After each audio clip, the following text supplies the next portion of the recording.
Howdy, folks. Dr. Jeff Camarda. Apologize, but it looks like my hair is a little bit out of place again today. Please forgive the oversight there.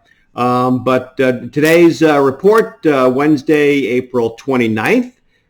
First of the market, strong day today based on, I think, somewhat mixed news from Google and Facebook, companies reporting recently, encouraging words from the Fed.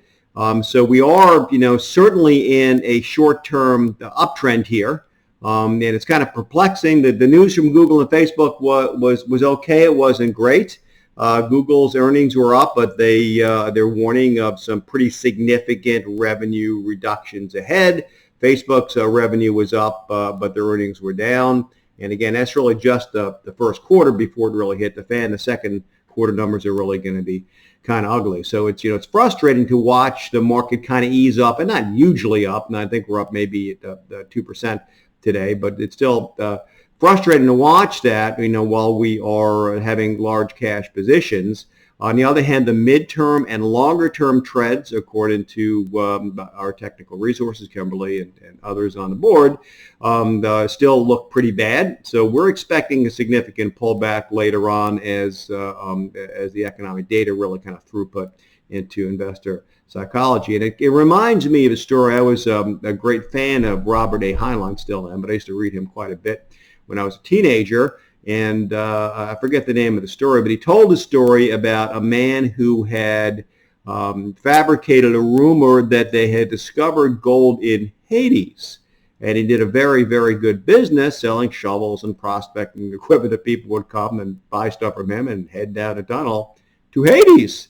And after a while, everybody had gone down there, and he thought to himself, gee whiz, maybe there's some truth to the rumor after all, and he headed down after him. So that's kind of paradoxical, but it's, I certainly don't want to leap down that hole given our appreciation of the economic reality. But we will be debating this briskly at the board level this week and deciding whether we want to ease back in a little bit in specific sectors or not, and I'll give you more information on that as our thinking develops. But again, we're very happy with all things considered, with the cash positions that we have taken, with what we expect in the market and safety that gives us from a significant downturn, which we still are expecting.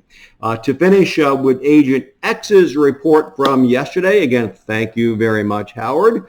Continuing with item 6, we left off with 5, spear phishing attacks. Number 6, backup, and backup. Be sure, Agent X says, to back up all of your devices so that if you get compromised, you have a valid backup to work from to restore the data.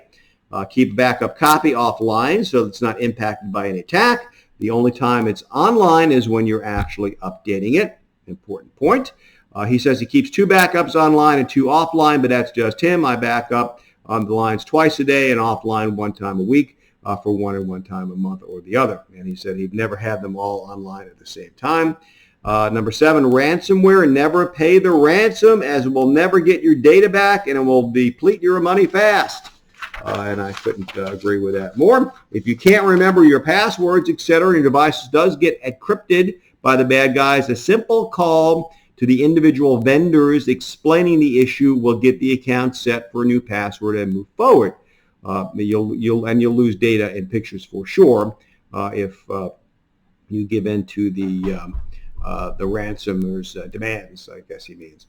Buying items off of Facebook and similar non-consumer locations. Be very careful. The deal is too good to be true. It probably is. Recently on Facebook, they had AirPod Pros for $65 each. The Apple price is $250. Certainly, that's an awfully good price. For last, he tried, but paid with his PayPal account. Now he's working with PayPal to get his $35 back. Obviously, they didn't deliver the product. Buying online in general, instead of giving each of the stores you deal with your credit card number, use your Apple Pay or PayPal or Venmo account to complete the purchase. This gives you the protection and never expose your credit card data to the company that you're buying from. With COVID-19, many companies are not accepting returns of anything. So when you buy, it's your good, bad, or indifferent unless it's defective, and you want to check the individual return policy of the merchant in question. If defective and you bought using Apple Pay or PayPal, go through the dispute management process online to get your money back. Do not dispute the action before 45 days. Do dispute the action before 45 days has expired since the purchase, or you could be put on out of time limit for disputes.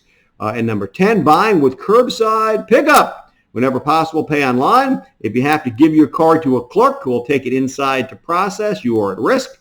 Understand this, and like me, trust no one. And I'd also wipe your card pretty good if you get it back, if you actually take that chance to do that. Change his card 2 or 3 times a year. I'll be getting a new one from the vendor. And I can't tell you how many times Kim and I have gone out to dinner, and then later that evening or the next day, there was a report of fraudulent activity on the card where some server had taken the credit card number and gone and bought something. Be sure to get your card back if you gave it out and check to make sure it's yours. It's not uncommon for the clerk to give you a bad card just to get a few more purchases on your card, so they give you a blank piece of plastic. Be very careful about what you do. And that is pretty much it, I think, from Agent X's very lucid and useful report. Thank you, Howard, once again. And in closing, again, we're in a very, I don't want to say it's the markets have calmed. There's still an awful lot of bad stuff going on in the world and in the markets, but it certainly is not nearly as frantic as it was a few weeks ago.